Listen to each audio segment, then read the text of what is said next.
好，那我们开始我们 C 加设计模式的装饰模式啊 ，Decorator。那装饰模式属于我们新的一个类别啊。我们之前会把我们很多模式划为不同类别。我们来看一下，我们这个类别属于我们叫单一职责模式。它讲的是在我们整个这个软件组件的设计过程中啊，如果责任划分不清晰，使用继承啊，传统往往得到的结果是随着需求的变化呢，子类会急剧的膨胀，同时会充斥很多重复代码。这是两个我们一般叫做代码的 bad smell 啊，代码的坏味道啊。这个时候的关键呢是划清责任。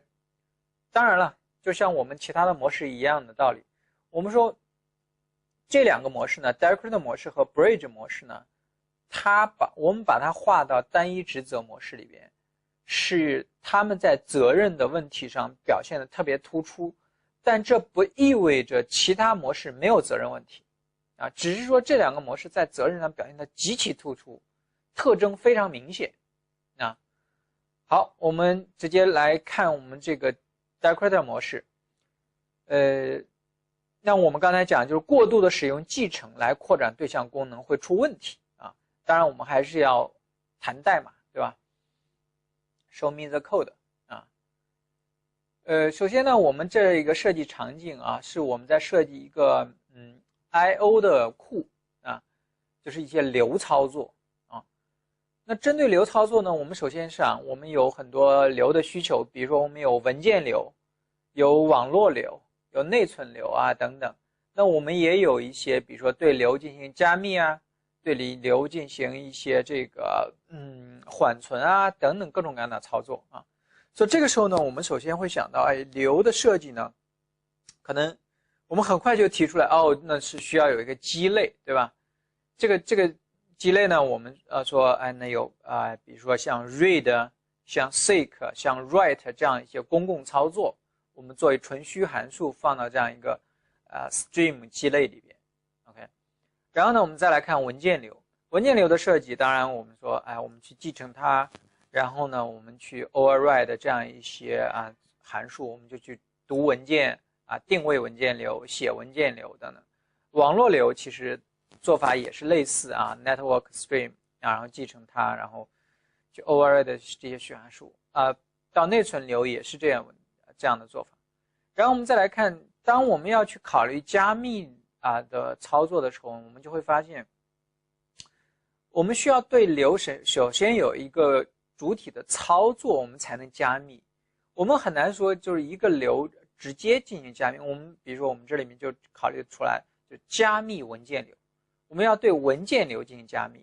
它的编写方法是这样的：我们首先去继承这个文件流，然后呢，我们在它上面呢，这个 read 上面去做一些额外的操作。注意大家看60行是调用基类这个基类就是 file stream 那然后呢，我们在它上面呢去做一些这样的一些额外的加密操作。当然，这个可能放在前面，可能放在后边无所谓你放在哪里只是我们在这里呢，我们说我们是用一个伪码的表示那你也可能放在这里也可能放在这里都 OK 然后 seek， 比如说 seek 呢，我们也会出现这样的问题我们比如说在66行这个 seek 之前呢，我们可能需要做一些额外的加密工作，可能在之后呢也需要做一些额外的加密工作。然后 write 一样的，我们也是在前后都要做一些加密操作。当我们这样写下来之后我们再去考虑，比如说你对文件流进行加密操作，那你对网络流有没有加密的需求呢？也有 crypto network stream 一样的类似其实大家会发现加密的操作都是一样的，只是什么？你的这个流的读取的操作是不一样的，对吧？比如说这个网络流这个操作和内存和文件流这个操作不一样，但是呢，你的其他的加密操作都是一样的。这边也是我们针对 read 有它的加密操作，针对 seek 也有它的前后的加密操作，针对 write 也有前后的加密操作。然后我们再来看内存流，我们一样也要对内存流进行加密操作，对吧？我们也是非常类似的代码啊。当然我们写到这里，我们再来看，比如说同样的道理也都会，比如说我要做 buffer 啊，要做缓冲，对吧？流的缓冲处理的话，我也要考虑，就是我对文件流进行缓冲，我对网络流进行缓冲，我对内存流进行缓冲啊。这里我就不写具体的这个设计的表示了，大家可以根据上面这个加密的操作也推断这样的一个设计。当然再往后呢，我们可能还有什么？我针对文件流进行既加密又缓冲，这样一个双重的扩展操作，对吧？那么比如说 crypto buffer 的 file stream 去继承一个 file stream， 当然有的朋友可能也会在这里面去直接去继承一个什么，继承一个 crypto file stream 也可以啊，也可以。然后呢，在这里面进行额外的加密操作，额外的缓冲操作。然后再去做真正的读取文件流的操作，一样的，这个也是额外的加密操作、额外的缓冲操作啊等等。那这样做下来啊，我们现在来看一下这个设计有没有问题啊？当然我还是给大家做了一些埋伏，对吧？问这个问题的时候，大家听过我们前面的课就知道它的设计是有问题的。那现在就是大家一起来看看有什么问题。来思考一下，如果你做出来这样的一个设计啊，它带来的毛病是什么啊？当然有些朋友告诉我，李老师，我上去就可能能做对，我上去就不一定是按照你故意给我设计的这个陷阱来去设计的。我告诉大家啊，很难啊，就说没有学过咱们 Decryptor 设计模式的朋友呢，绝大多数情况下是很难做到一步做得出正确的设计，而且绝大多数情况下都会掉入这个陷阱里边，就是你会沿着这个继承的路子往下走啊。好，那我们来看一下这里边，大家刚才思考了一下啊，就是有什么问题呢？我做一个梳理，我在这里呢打开我们另外一段这个 slides。我们来看一下，我们另外一段 slides 是这个，咱们一起来看一下刚才这个设计里边呢，整理一下啊，整理一下我们的设计的这样整个类图的结构啊 ，stream 是在最顶上的，对吧？基类，然后我们分别做了3个类型 ：file stream 继承 stream、network stream 继承 stream、memory stream 继承 stream。对吧？然后再对他们的操作啊，就是那些 read、seek 啊、write 分别进行了一些自己的 override 的版本、重写的版本，对吧？然后接着呢，我们有加密文件流，有加密网络流，有加密内存流，有 buffer 的文件流、buffer 的网络流、buffer 的内存流，对吧？我们还有 crypto buffer 的文件流，又有 crypto buffer 的网络流，又有 crypto buffer 的内存流。大家想一下，这个类的规模有多少啊 ？stream 就是数量啊，类的数量有多少 ？stream 我们假设是1，对吧？就是1。然后我们再说第二层，就 file stream、network stream、memory stream 这一层呢，我们假设比如说它的变化个数有 n 个，那就是1加 n， 对吧？然后再往下呢，咱们假设这个加密对文件流进行加密，对文件流进行缓存。对文件流进行各种各样的操作，整个这个下来呢，我们说假设有 m 种操作，大家想这个加起来是个数是多少？1加 n 再加什么？有些朋友可能会想到是 m 乘 n 是吧？我告诉他不是 m 乘 n 啊，注意他们有组合的情况，我可以既加密又缓存，所以你算下来实际上是那个 n 乘以什么 m 括弧 m 加 m 减1加 m 减2一直加到1，其实就是在数学上是最后出来是一个m 的阶乘 ，m 的阶乘除以2，对吧？就是它整个数据的规模最后出来是1加 n 加 n 乘以 m 的阶乘除以2，哇，这个规模是不得了的，非常之大的，对吧？大家算一下，我们这个才什么？上面 n 是3，m 是2，大家算下来是多少？1加3加上什么？底下是3乘以3是吧？9，9加3加1多少？13个是吧？啊。那么如果你这个 n 是5，m 是6呢，哇，那个不得了，那个算出来几十个甚至上百个啊。那什么问题呢？对吧？就是什么问题导致了这个咔嚓出来这么多类？但是不要紧啊，大家再来看一下，这个类的个数增多的同时，它的背后还有一个，如果大家打量这个细节的话，你会发现出来这样一个问题。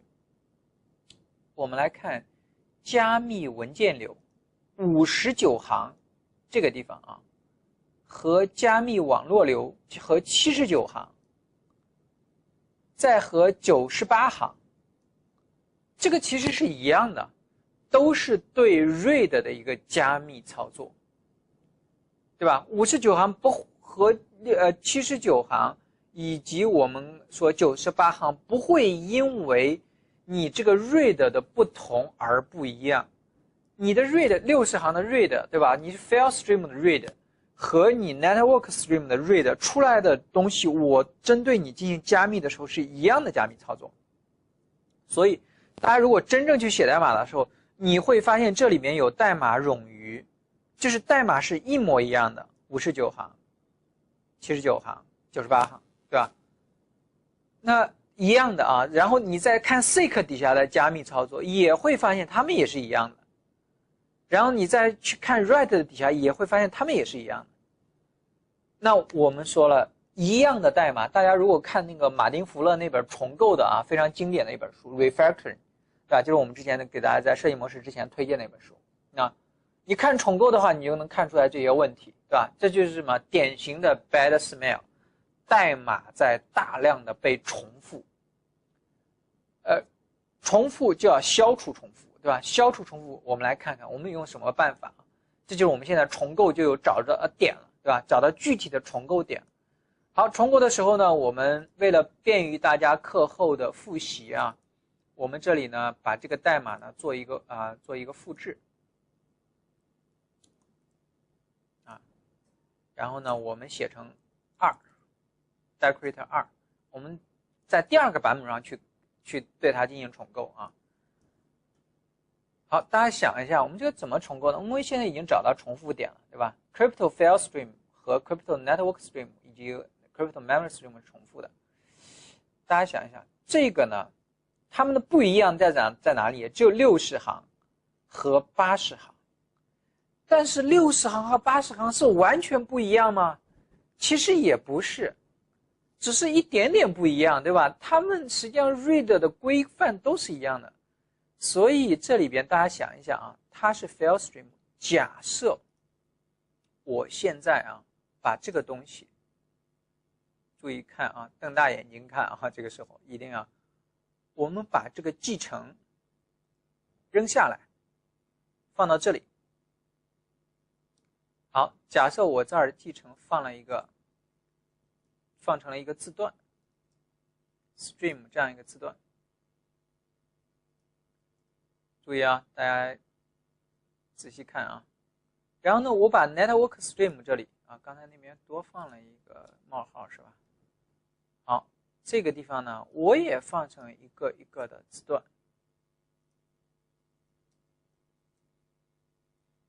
好，那这个地方呢 ，memory stream 这个地方呢，我也把它移下来。这个其实如果学过咱们之前的设计原则的时候，我们知道设计原则有一句话叫做什么 ？prefer 组合 to 继承是吧？就是更倾向，或者我们用一简单话叫组合优于继承。我们现在用组合替代了刚才的继承，然后再来看，我把这个 stream 我在这儿换掉，有没有大的问题啊？没有大的问题，对吧？它是 file stream 啊，对不对？我从父类去调用 file stream 和从我一个字段调用 file stream 效果是一样的啊。有些朋友还不理解这一点，仔细回想 C 加以前的基础，那基类和组合一个这一个基类的对象类型，其实你在这里面调用效果是一样的。好，再来把这个地方换下来。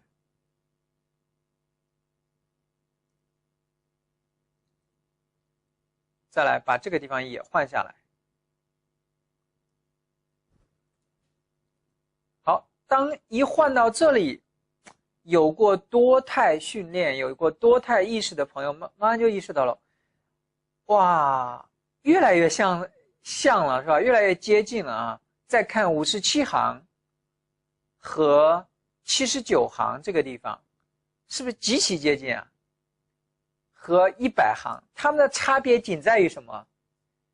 你想想，咱们在重构里面，其实啊，重构这本书里面也有一条规则：当一个变量你的类型、你的声明类型都是你某个类型的子类的时候，你就应该把它声明成某个类型就行了，就不用声明它子类了。你想想，这里我们就声明成 stream。因为它是多态嘛，我未来让它成为这个可以吧？57行未来，所谓未来就是运行时。注意啊，我强调这个 runtime 这个关键词啊，我把编译时的东西变成了运行时的东西。好，接着再来这里看，这个变化非常有意思啊，这真是大家理解到这一段，你就会发现继承和组合之间的奥妙之处啊。我也是把这个 network stream 换成了 stream， 然后呢等于 new network stream， 是吧？好，继续再往下，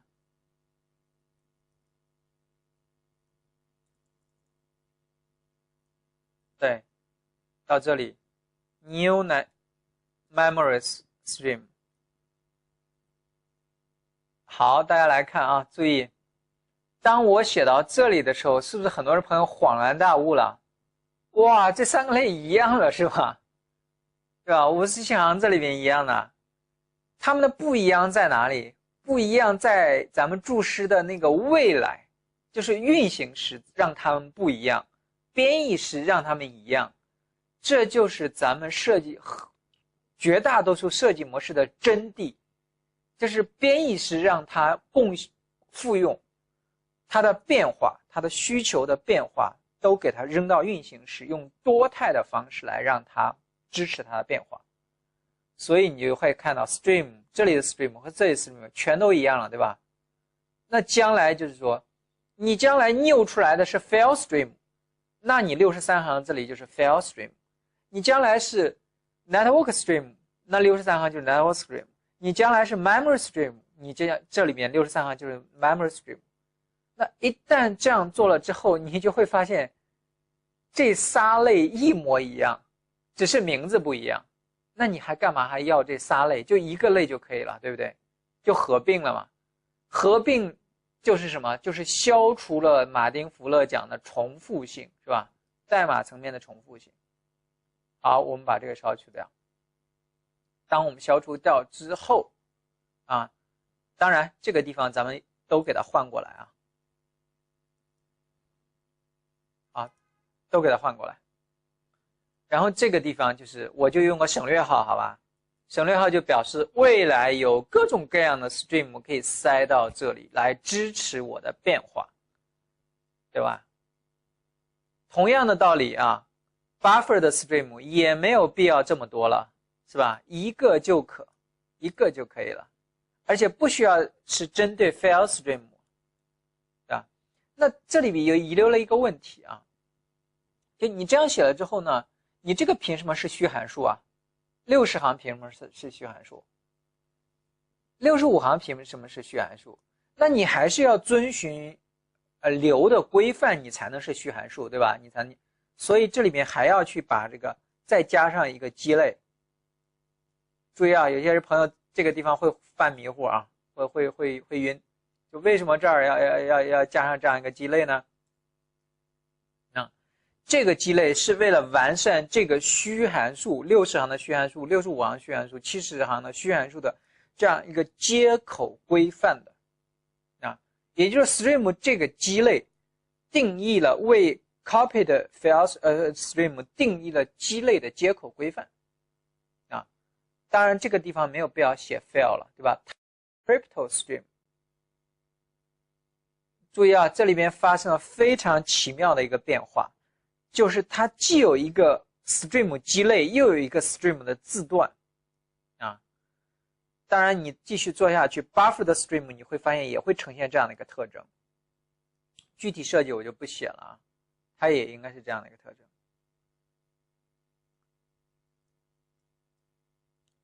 好，那当然，当咱们写到这里的话啊，其实呢，这个问题已经得到极大的缓解了，啊，极大的缓解。那么，真正去使用的时候呢，我们真正去用的时候啊，我们也给大家刚才看，刚才的用法是什么啊？刚才如果你设计出来了的话，你是 crypto file stream 对吧？创建啊 ，buffer 的 file stream 啊 ，crypto 啊 ，buffer 的 file stream。那我们把那个叫做装配式编译。如果我们像刚才这样做了之后呢，我们就发现呢，这些装配式编译我们可以给它改成下面的版本。什么样的版本呢？比如说 file stream 啊 ，fs 等于 new file stream， 对吧？然后呢crypto stream fs2， 我就写成 s1 吧，然后 s2 等于 new crypto stream， 然后呢括弧再传递 s1。注意啊，这个地方，当你写下这个字段的时候，你是不是将来要创建一个构造器，对吧？你其实是要有一个构造器的啊。然后呢，我这个就把这个构造器写上吧。然后呢 stream 是不是要这样写，对吧？然后呢，当然你这边就直接这样的一个成员初始化列表方式啊，就可以了啊。当然，如果你想刻意的去把它们区分开来的话，也可以稍微的做一下这个，比如说起个不一样的名字啊，都可以 ，STM 吧，啊，假设是这样，对吧？就是给它整一个构造器，那么你这个构造器就是需要这样传递，是吧？啊，那当然你这个 buffer 的 file stream 就可以怎么样子啊？比如说 buffer 的，然后 s3 等于 new buffer 的 stream， 然后 s1 传进去，它就是针对文件流的进行一个 buffer。如果是我既加密又缓存呢，那是不是我就是这样一个东西 ，buffer 的 s4 等于 new buffer 的，然后括弧啊，然后把这个 s2 传进去，是吧？这个就是既加密又缓存。那我这样子弄下来啊，我们把前面就删掉啊。这个叫什么？这个叫运行时装配。就是我编译时我不存在那些什么加密文件流、缓存文件流或者加密缓存文件流，对吧？我没有那样的类，但是我运行时可以通过组合的方式把它们装配起来，然后呢满足我的需求，对不对？啊，当然这里边啊，你这样这个类啊，这个类就没必要了，对吧？这个类是刚才还是第一个版本的时候遗留下来的东西。我们现在就很干净了，对吧？只有这几个啊，只有这几个啊。当然，这个地方也是需要有一个构造器，是吧？对，然后把这个填buffer 的 stream 放到这里就可以了啊。其实到这里这个问题已经解决差不多了啊，已经解决差不多。当然，这里面如果根据马丁·福勒经典意义上的重构理论呢，重构理论还有一条叫做什么？如果某一个类它的它有2个子类啊，或者多个子类都有同样的字段的时候，应该把这个往上提啊。往上提到哪里呢？比如说大家看 buffered stream 有同样86行这个字段 stream 字段 ，crypto stream 也有这个字段，对吧？那这个时候提呢有2种提法，第一呢是把它提到基类里边，提到这个 stream 彻底提到这里。但大家想提到这里会带来一个什么影响？你 file stream 需不需要这个字段啊？当然不需要，对吧 ？file stream 它是一个主体操作，它不需要那个 stream 的这个字段，它就可以完成它文件流的操作。所以你提到这里不合适，那这个时候应该怎么做呢？其实应该设计一个中间类啊，中间类。这个中间类是什么？你可以写个名字啊，其实就是我们的 decorator stream 继承 public stream 啊，我直接设计这样一个中间基类啊。这样吧，为了便于大家这个后边的复习啊，我也是把这个文件也单独的给它拷出来，拷成第3个版本。其实第2个版本在很多类库里面挺常见的啊，就是那样做其实已经 OK 了。但是呢，有的这个比较完美啊，或者是比较这个更加这个规范的实现呢，就是在我们这里，我把这个先拿掉啊，就是这里再放一层中间的这个装饰类啊，中间的装饰类就是把这个往上提。当然，因为这样子，所以需要把它生成 protected 是吧？啊，然后呢，这个 decorator stream 呢，sorry， 放到这里，对吧？然后呢，当然这个就是调用基类的构造器了，是吧？啊，所以这里也是啊，也是继承基类 decorator stream， 然后调用基类的构造器。那你这个基类是不是也要再单独写一个构造器？然后这个构造器，anyway 其实写成 protected 也 OK 了，啊，然后呢 stream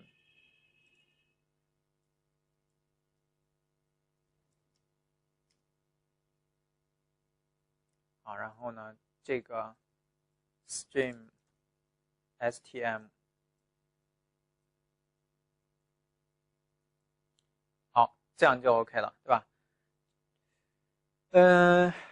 这样梳理下来啊，大家就会发现是不是很巧妙，或者很奇妙啊？对，我们再来看一下这个关系图啊，看一下类关系图，你就会发现这个巧妙在哪里。我们现在拥有了哪些类啊？大家看文件流在这个文件流、网络流、内存流在这里面始终没动啊，它们是可以单独行使行为的。对吧？单独我创建一个单独的 file stream 是可以单独用的啊，我可以拿着 file stream， 就是我不做加密的操作总可以吧？但是呢，加密文流呢，你必须什么传一个流的对象，必须传一个，比如说 SE 文件流，对吧？或者 buffer 你必须也传一个 SE， 因为我们说这些操作呢，本质上啊它是扩展操作。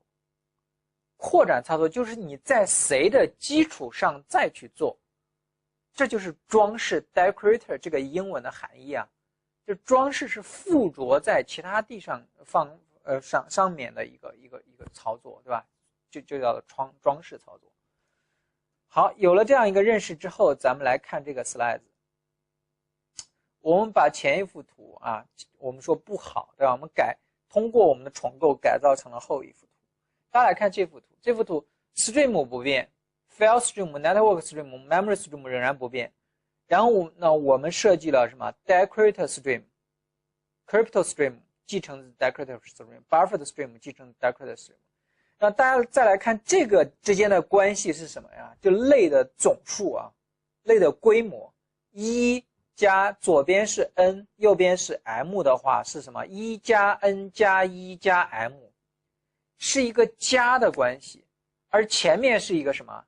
是一个接乘之后乘的关系，是吧？是个1加，我在这儿这个简单写一下啊。对，简单写一下这个数量啊，整个这个数量是1加 n 加 n 乘以 m 的阶乘除以2，是吧？哇，这个规模是超级大的啊！对，我把它放大一点，啊，用红色表示吧。然后咱们再来说这个呢，就1加 n 加1加 m。大家数学应该都不错啊，功底都不错，你可以去算一下，这算下来差别太大了，对吧？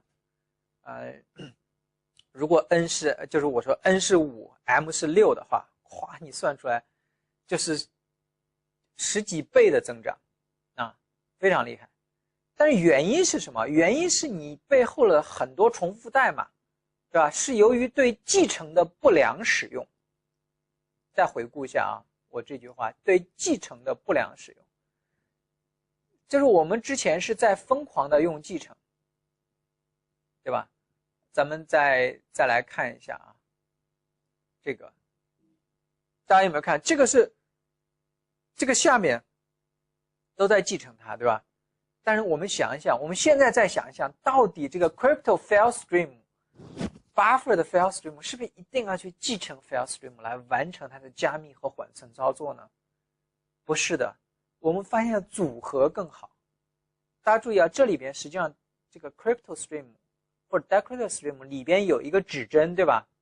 有一个指针啊，指向了 file 或者是 file stream 或者是 network stream 或者是 memory stream， 对吧？这个指针是非常妙的，非常妙的啊，在哪？就这里啊，59行这个指针，这个指针是咱们整个设计的核心啊，就是用组合的方式来引出一种多态的这个支持啊，支持未来的多态的变化啊。好，那我想谈到这里啊，大家应该对我们这个 Decrypt 模式已经有一个不错的感觉了啊。我们现在呢回到我们 PPT 上做一个总结。咱们刚才说的动机是什么呢？就是在某些情况下，我们可能会过度的使用继承来扩展对象的功能。由于继承为类型引入的静态特质，注意这句话，有些人不太理解。我再退回到代码来看一下，什么叫继承为类型引入的静态特质啊？来看这个地方就是静态特质。60行是没有什么变化的可能性的。60行定死了，永远是调用 file stream 的 read， 对吧？然后这个80行也是定死了，永远是调用 network stream 的 read。而我们通过这样的一种方式，这个地方就是有变化的，对吧？就是一个指针啊，一个指针，对吧？一个多态的指针 ，stream 是一个基类的指针，对吧？这样一个多态指针调用它的虚函数，那它就有变化了啊。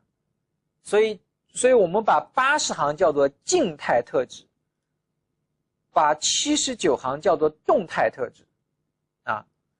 那80行是由什么？由继承实现的，而79行是由组合实现的啊。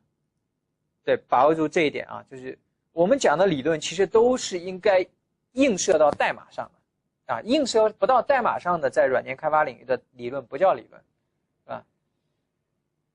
好，那我们说静态特征使得这种扩展方式缺乏灵活性，并且呢，随着子类的增多啊，就是你扩展功能的增多，各种子类的组合情况啊，会导致子类急剧膨胀啊，就是我们刚才说的那个数量，对吧？你算一下会吓晕你的啊。如果你在一个真正的项目里面敢这么干的话啊，那这个可维护性会很快会让整个团队崩溃掉啊。那如何解决呢？我们来看一下 GOF 对这个模式的定义啊。动态的给一个对象增加职责啊，注意我括弧里边啊是我加的一个注释啊，就是我们的组合手段，对吧？就增加功能而言 ，decorator 模式比生成子类，就是继承的方式，对吧？就是组合优于继承的典型体现，更为灵活。所谓更为灵活，就是在我们这儿达到2个目标：第一，消除重复代码；第二，减少子类个数。好，然后我们来看一下这个结构啊。那我先圈一圈，勾一下啊。那么大家来看这个 component 相当于咱们的什么 stream 类型是吧？基类。decorator 类呢，相当于咱们的 decorator stream 啊。我还是用红蓝笔啊，红色表示什么？咱们的稳定的部分，蓝色表示变化的部分啊。就是你看设计模式的图，一定要能看出来这个红色和就是稳定的部分和变化的部分。Concrete component 是咱们的变化的部分，对吧？是 file stream 啊、network stream、memory stream 这些变体。然后这个 concrete decorator A、concrete decorator B 是咱们的什么？crypto stream buffer 的 stream， 对吧？是另外一个部分的变体。好，那我们来做一个总结啊。通过采用组合而非继承的手法 ，decorator 模式实现了在运行时动态的扩展对象功能的能力。注意，我们这儿有几个关键词啊，运行时啊，一定要理解这些关键词啊。这设计模式这些关键词啊，其实在咱们这里边啊，非常重要啊。我还是比较对，喜欢这个红色来画，而且可以根据需要来扩展功能，避免了使用继承带来的灵活性差和多子类延伸问题。那 decorator 类呢，在接口上表现是什么？一个 is-a 的关系，就是说它既继承 stream， 同时又组合 stream， 但在实现上又表现为 has-a 的关系。这个非常精妙啊，这是 decorator 模式非常独特的一个特点，甚至可以这样说啊，我们先找到这个代码啊，我们可以这样讲，就是今后大家啊，以后在你这个设计生涯里面啊，就是面向对象设计生涯里面，你如果看到一个类，它的父类是一个类啊，父类是 stream。它里边又有一个字段，又是 stream， 就是同一个类，这个类就是你就高度怀疑它是 decorator 设计模式。以我的经验，99%的情况都是啊。为什么？因为正常的情况不会这么干，对吧？正常的情况我们一般说你要么继承一个类就完了，要么你组合一个类就完了，你很少需要什么同时继承，同时又组合，对吧？这么玩的一定有特别独特的一个设计含义啊，因为一般意义上我们讲继承和组合，对吧？你继承了你就不组合了，组合就不继承了，它两个在内存模型上很多时候甚至在设计的功能上都是有一些类似的地方啊。但是我们这里特别特殊，我们这里啊这个继承这个 stream 是干什么？为了完善接口的规范，就是这里定义的接口，对吧？而我们这里的组合这个 stream 是为了什么？是为了将来支持实现的、支持调用 file stream、network stream、memory stream 这些具体的实现类的，对吧？这两个继承和组合是完全不一样的啊。所以这是 decorator 模式的一个重点，也是一个特点。当然，有的时候你可能在一些实现上你看不到人家的内部字段。但你至少可以通过什么？通过这个类的外部接口可以看一个类的外部接口，什么会告诉你呢？就是它的父类是某一个类，它的构造器的参数又是同样一个类型啊，你也会从这个推断出来，它很像 decorator 模式。好，我们再回到我们 slide， 这是刚才讲。那最后我们讲 decorator 模式啊，它也不是说只要多子类延伸啊，这个延伸的多继承问题啊， Direct 模式这个应用的要点在于解决什么？主体类的多个方向上的扩展功能。就咱们再回到刚才那个 slides 上，再来对比看一下啊。这个大家想一想啊，拿着这张 slides 仔细回顾一下，就这个东西之间的真的是继承关系吗 ？File stream 和 stream 是继承关系，但 crypto 这个 stream 和 file stream 一定要继承吗？不是的，对吧？你会发现它两个根本就我们叫不是一个变化的方向，就是 file stream、network stream、memory stream， 这是一个变化的方向，但是 crypto file stream 啊，这真的不是一个变化的方向，实际上它们是扩展操作。